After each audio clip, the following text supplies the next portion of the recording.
Hi, my name is Bill Bradley. I'm an extreme endurance athlete, and this is my video newsletter.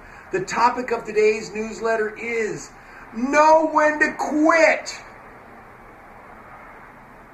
I raced the Arrowhead 135 the first year I went out there. I'd heard the reputation about it. It's considered it's in the coldest spot in the continental U.S. It's in International Falls, northern Minnesota, right on the Canadian border. The temperatures can go as low as minus 50 degrees, and they have during the race. People are known to get frostbite during this race. So even though I had done this Susitna 100 in Alaska a couple times, I still took a survival course up there afterwards. And I took it in Alaska, and it was mainly how to deal with temperatures if they dropped to minus 50, minus 20, minus 30, all these extreme cold temperatures. And what I learned, main thing I learned was there was two main things that I learned. One was packing your sled was critical. You had to put everything in every little spot, and you needed to know exactly whatever you needed to know. You needed to get it out within a couple minutes because that's all you had. After 2 minutes, when you stop, you start going like this. So you had to get it out. And so I learned that. And then the second main thing I learned was that you had to get in your sleeping bag before you were too cold and too shaking to get in. So the rule was get in your sleeping bag while you still can. And I remembered that one. That one really sunk in. And so, yeah. So anyway, so I headed out to Minnesota. And I remember we started at, I don't know, I guess it was 6, 7 in the morning. And it was cold right off the bat. It was minus 20 when we started. And it's that, like I said, that wet cold. Feel it to your bones cold. And I remember when we started, it was really quiet. It reminded me, it was so cold, nobody talked. It was exactly like Badwater. When you're in Death Valley in the Badwater 135, is that when you get in the middle of the day, nobody talks in the heat of the day. When it's 120 degrees, people don't talk. They're too freaking hot and it's too miserable. And that's how it was at the start of this. Nobody said a word. We just marched on like little soldiers or something, but we had no tongues. There was nobody talking because we were miserable right off the bat. And so finally, then the daylight came and it rose to a balmy 10 degrees Fahrenheit. I thought, ooh, sweaty. Just kidding. And I went through the day, and I remember and then it started to go down again. The sun started to go down. And the first checkpoint is at 35 miles. It took me 12 hours to get there. And I remember when it started to go down again, now I was so tired because I hadn't taken a break. I'd gone for 12 straight hours pulling this sled. There were 45 people pulling their sleds to the first checkpoint. I mean, in the race. There was about 100, I guess, 120 total. There's bikers with this big fat tires that are snow bikes. And then there's skiers. And there were about 45 runners. Well, I was pretty close to last entering the first checkpoint. And I remember, and I was bonked. The last 2 hours, I'd gotten so cold and I was so numb that I didn't go back to my sled. I was supposed to eat every half hour. And I didn't do it, and I got myself bonked, and I pulled into the first checkpoint because you were so cold and it hurt. When you would stop, it literally would hurt. Because you had to run back to your sled, take your harness off, get in your sled, and then get your food out, then eat it, and then get started. And you wouldn't even actually eat it. You'd get your harness back on, then you would eat while you're moving. But it was so cold. And so you start delaying it. And then pretty soon I was delaying it. Instead of eating 150 calories a half hour, I would eat 300 calories at one feeding because that's all I wanted to stop. And then, so anyway, by the time I got to that checkpoint, I had bonked myself. And I was in really bad shape. I came in there, I was super cold.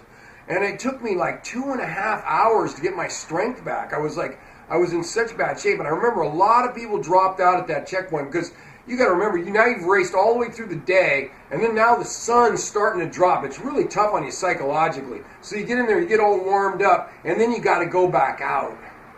And I remember when I went to go back out, it was 10 at night, and I was the last guy to leave. Everybody else who was there was dropping out, right? There was a handful of guys still in there who were dropping out.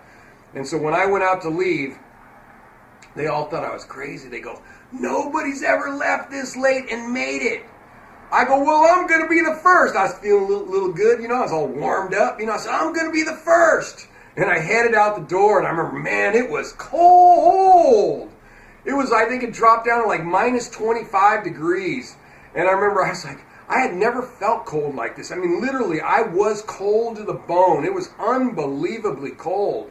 I was having trouble, like I said, same thing happened again, even though I swore I was going to eat every half hour. I said, no matter how cold it is and how painful when I stop, I'm going to get my food out and, and move.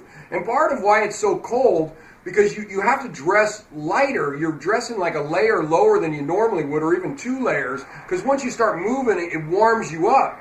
And but you can't be so warm that you sweat, because that'll kill you, because then it'll freeze on you, and it's just bad news, and it'll definitely can get you frostbite and all kinds of horrible stuff. So you gotta kind of wear exactly the right clothing. And so, but so we dress a little bit on the cold side, and when you stop, oh my God, when you're not running, then you have 2 minutes to get your stuff done and get in your sled. Well, after the shivering and the cold, and pretty soon I'm delaying it for an hour again, even though I said I wouldn't do it to my eating. I do the 300 calories an hour. And then I'm getting further out. I remember at like 2 in the afternoon, and I was actually about 2 in the afternoon, I was starting to feel, it was probably the strongest I felt during the whole thing, because that's kind of the warmth of the day. It was at that balmy 10, And I remember this guy came, he pulled up with a snowmobile, and he had like what in the Arrowhead is a sag wagon. It's a big old, he was pulling like a little sled behind him, like a big sled behind him. And then he had that look on his face, the one like I could tell. He didn't think I looked that good. I think I looked like hell. And he said, Bill, he said, you are 6 miles behind second to last place. You're 12 miles to the next checkpoint.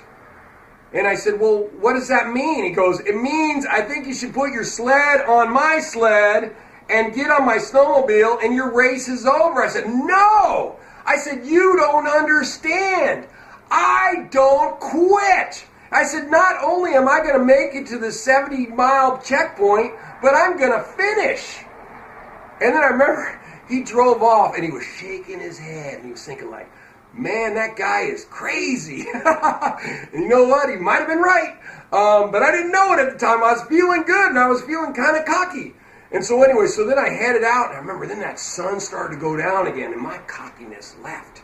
I mean, because it felt twice as cold now, because now I'm in the second night. And the second night, you're weak because you've been going for, 36 hours or whatever it is. And I was getting weak. And then I remember, I thought, the checkpoint was roughly around 70 miles or so that I'd been told. And I heard it was this cafe, kind of in the middle of nowheres. And so I kept, but my GPS said I was around that 70-mile mark or so. And every turn I thought was going to be the cafe. And so I kept putting off going back to that sled and eating, I said, oh, it's going to be around the next turn, because it was so painful to eat. I mean, it's so painful and so cold. And so finally, I kept doing it, and I did it over and over again. And I'm down in like 40-minute mile pace. And in the beginning, so the last 3 miles took me 2 hours to that checkpoint.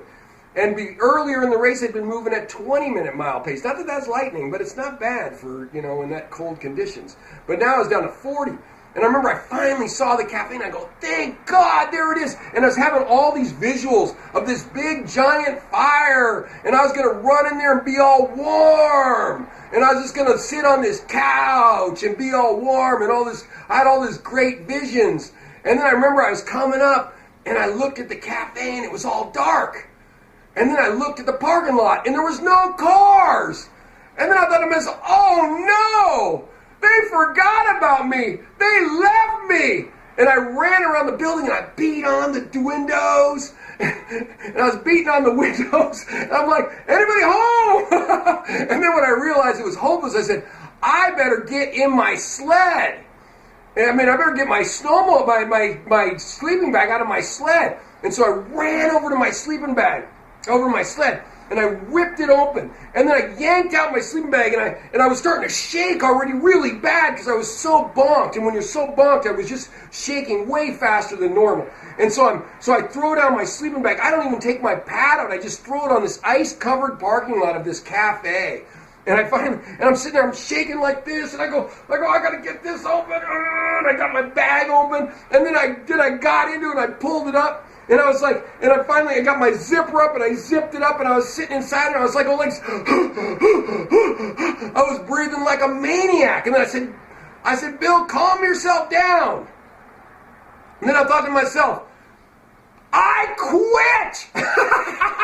That was the first calm thought that came to me. I said, I quit. Remember I told you in an earlier thing, I pushed myself into that gray area, right before you die, and it's in that gray area, and it's all in the timing, and right then I knew, it's time. I quit. I knew when to quit. Anyway, so I laid in that sleeping bag, and I remember, and I sat there, and I was cold, and I was actually like trying to use my cell phone to call a cab, and my cell phone was dead, so I was thinking like, I could just tell them to pick me up at this cafe, I'll pay whatever it takes, I don't care where they come from. But anyway, I couldn't get through, and so I sat there for like 3 hours, and then I heard somebody like, hey Bill, you want to come sleep in a warm cabin? And I said, no, I really like sleeping in this ice-covered parking lot. And it was a friend of mine who I'd been with earlier in the race, and the cabin was only like a quarter mile away. And I just couldn't find it in the dark and in the delirious condition, so it wasn't actually at the cafe. It was like a quarter mile or so away from the cafe. And it had some, sticks and stuff like that to lead you to it. But in the state I was in, I could not find it, So anyway, my main lesson here is know when to quit. Anyway, if you can subscribe to me on YouTube, on my YouTube channel, and get these regularly.